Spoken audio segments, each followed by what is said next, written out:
Consommables. En procédant à l'ouverture du volet central, on peut voir les 4 cartouches de votre matériel, aussi appelées tonnerres: noir, cyan, magenta et jaune. Facile à changer, celle-ci s'insère à la manière d'un jeu de construction, un jeu d'enfant donc.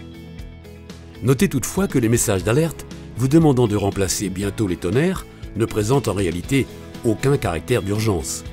Vous disposez encore d'une marge de manœuvre suffisante avant que ceux-ci ne soient complètement vides.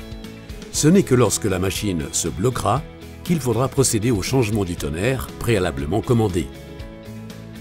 En dessous des cartouches sont installés les 4 modules photorécepteurs R1, R2, R3 et R4. Ce sont des éléments indispensables qui contribuent à la qualité graphique de vos documents. Ponctuellement, un encrassage des modules photorécepteurs peut survenir et entacher vos documents d'un liseré de couleur, alors qu'aucun message d'erreur ne s'affiche. Pour la gamme Altalink, vous trouverez des balayettes de nettoyage sous chaque module photorécepteur. Elles devront être utilisées en fonction de la couleur remarquée, soit de gauche à droite, noir, cyan, magenta et jaune.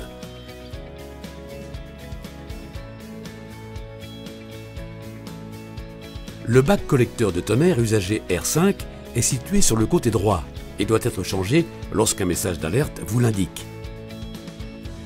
Le nettoyeur de la courroie de transfert se trouve quant à lui au-dessus, sous l'appellation R6.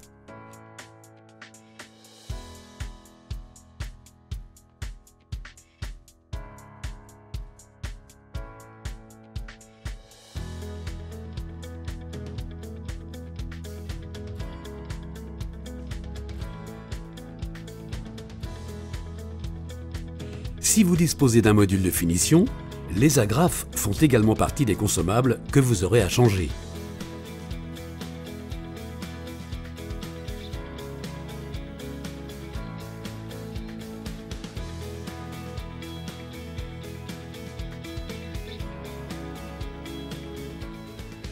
Pour la gamme Versalink à présent, les modules photorécepteurs sont situés derrière le bac à déchets R5.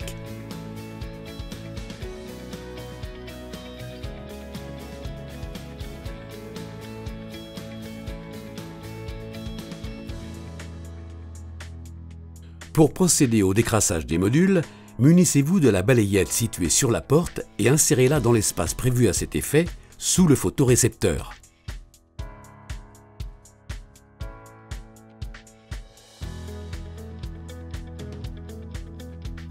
R6 se rapporte ici à la courroie de transfert et se change en ouvrant le panneau du circuit papier après en avoir dévissé chaque extrémité.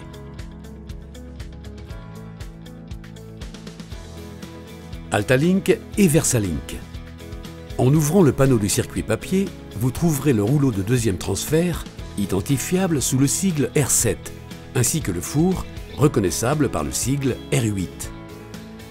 N'oubliez pas que le mode d'emploi pour l'installation de chaque consommable est fourni avec son emballage.